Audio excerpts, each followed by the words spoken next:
নমস্কার। কৃষ্ণকালী মায়ের জয়, কৃষ্ণকালী মায়ের জয়, কৃষ্ণকালী মায়ের জয়। বন্ধুরা সব কেমন আছো? আশা করি সব ভালো আছো। আমিও ভালো আছি। অনেক কদিন তোমাদের সঙ্গে কথা বলতে আসতে পারিনি তো, আর শরীরটা ভালো নাই, ওই খুব কোমরে যন্ত্রণা হচ্ছিল, ওই জন্যে কথা বলতে আর পারিনি, গল্প করতে পারিনি বাবা। আবার এলাম তোমাদের সঙ্গে একটু গল্প করতে, একটু ব্যথাটা কম আছে বলে এলাম। আমি জানি আমার বন্ধুরা সব আমার আশায় বসে থাকবে যে কখন দিদা ফোন করবে, দিদার কাছে শুনবো মুখে। আমি তো জানি আমার বন্ধুরা আমার আশাতেই বসে থাকে, তাই আমি তোমাদের সঙ্গে আবার কথা বলতে এলাম। বুঝতে পারলে বাবা? তারপর তোমাদেরকে বলি কৃষ্ণকালী মায়ের সম্বন্ধে। আমি বলি কৃষ্ণকালী মায়ের মহিমা প্রচার করার জন্য বলি যে কৃষ্ণকালী মায়ের কাছে কত মানুষ আসে, কত দূর দূর থেকে আসে, যাতে সবার উপকার হয় বলে তো আসে বাবা। উপকার না হলে তো আসবে না। তাহলে কৃষ্ণকালী মায়ের কাছে অনেকেই আসে, বহু দূর দূর থেকে আসে। তোমার এইদিকে কলকাতার আশেপাশে থেকে আসে, বাইরে কেরালা, চণ্ডীগড়, বিশাখাপত্তনম, এইসব থেকেও আসে, এমনকি কাশ্মীর থেকেও লোক আসে। তারপরে এই ধারে তোমার বর্ধমানের ধারে দুর্গাপুর, রানীগঞ্জ, আসানসোল, চিত্তরঞ্জন, ওখান থেকেও প্রচুর লোক আসে। এবার ধরো কারো যদি উপকার না হয় বাবা, তাহলে কি আসবে? উপকার নিশ্চয় হয়। আর কৃষ্ণকালী মায়ের কি মহিমা বলো দেখিনি। কৃষ্ণকালী মায়ের কোনো কবচ, তেল পোড়া, জল পোড়া ওইগুলো লাগে না। কৃষ্ণকালী মায়ের শুধু মন্ত্র জপ, জয় কৃষ্ণকালী মায়ের জয়, জয় কৃষ্ণকালী মায়ের জয়, জয় কৃষ্ণকালী মায়ের জয়, এই মন্ত্র জপটা করলেই সব উপকার হয় সবারই।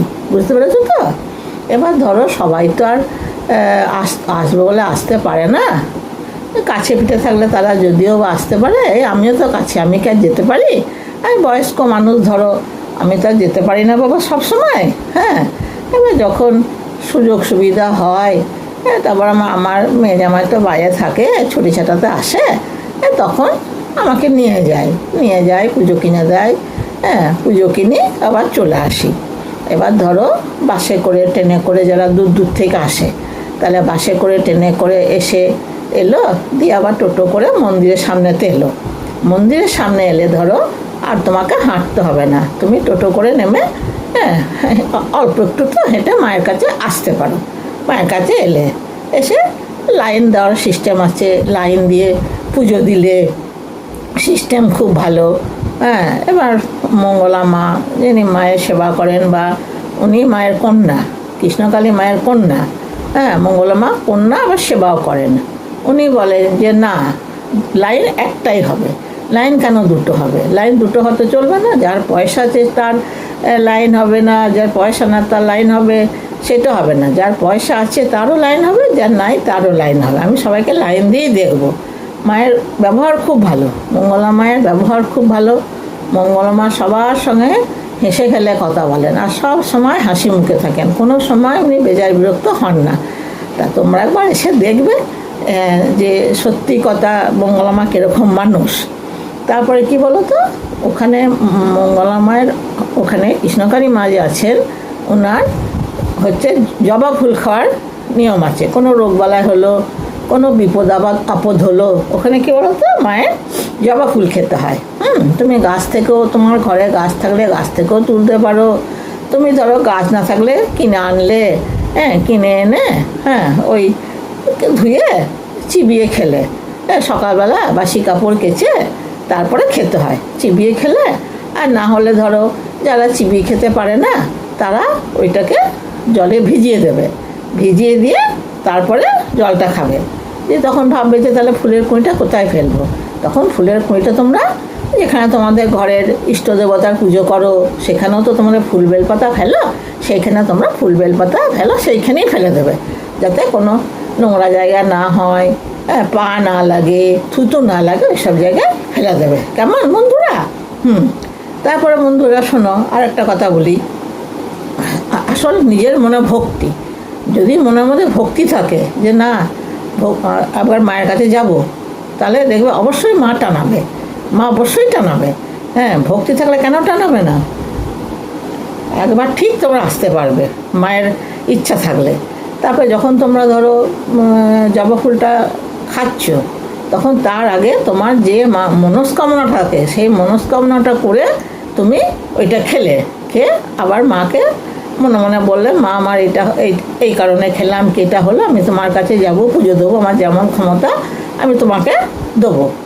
তুমি যেটা ইচ্ছা মতো, সেখানে মায়ের কোনো মঙ্গলা মায়ের তো জন্য, হ্যাঁ, আর কৃষ্ণকালী মা তো বটেই, তাহলে এসে তুমি সেটা দিলে। কেমন? তারপরে ধরো ওখানে প্রচুর দোকানদানি আছে, তুমি যদি ভাবো কোথায় কিনবো পুজো, কোথায় কিনবো, পুজো কেনার কোনো অসুবিধা নাই। ওখানে প্রচুর দোকান আছে, প্রচুর ফুল, বেলপাতা, তারপর তোমার মালা, হ্যাঁ, মিষ্টি, সবের দোকান আছে, ওখান থেকে কিনতে পারো। ওখান থেকে কিনবে, কিনে মায়ের পুজো দেবে। আবার ধরো অনেকে তো খালি পেটে দিতে পারে না, তো সেখানে মঙ্গলা মায়ের আদেশ আছেন, হ্যাঁ, কৃষ্ণ কালী মায়েরই তো মেয়ে মঙ্গলা মা, ওনার আদেশ আছেন যে তোমরা নিরামিষ ভাত খেয়ে মায়ের পুজো দিতে পারো। সেটা তো কোনো অসুবিধা নাই, নিরামিষ ভাত খেয়ে দেওয়া যায়। সবাই তো ধরো খালি পেটে থাকতে পারে না বাবা, নিরামিষ ভাত খেয়ে দেবে, বুঝলে বন্ধুরা? তারপরে বন্ধুরা আর কি বলবো, আমার চ্যানেলটাকে একটু সাবস্ক্রাইব করে দিও, একটু লাইক করে দিও। আমি জানি আমার বন্ধুরা সাবস্ক্রাইব লাইক করবে, আমি বললেও করবে, না করলেও করবে, যেটা ঠাকুমা করছে, বয়স্ক ঠাকুমা, আর আমি সবারই ভালোর জন্য করছি। আমার যদি একটু ভালো হয়, আমিও চাইবো আমার সব বন্ধুবান্ধবেরই ভালো হোক, হ্যাঁ, আমার সব ছোটো ছোটো বন্ধুরা, আমার মায়েরা, বাবারা, সবারই উপকার হোক, আমি এটাই চাই, বুঝতে পেরেছো তো? তারপরে ধরো দূর দূর থেকে তো তোমরা আসবে, হ্যাঁ, এবার আসবো বললেই বাবা আসা হয় না, হ্যাঁ, সেখানে ধরো শরীর ভালো থাকতে হবে, হ্যাঁ, পয়সা থাকতে হবে, হ্যাঁ, সময় থাকতে হবে, তবে তো আসবে, তাছাড়া তো আসা যাবে না। সব কোনোকেই সামঞ্জস্য করে আসতে হবে।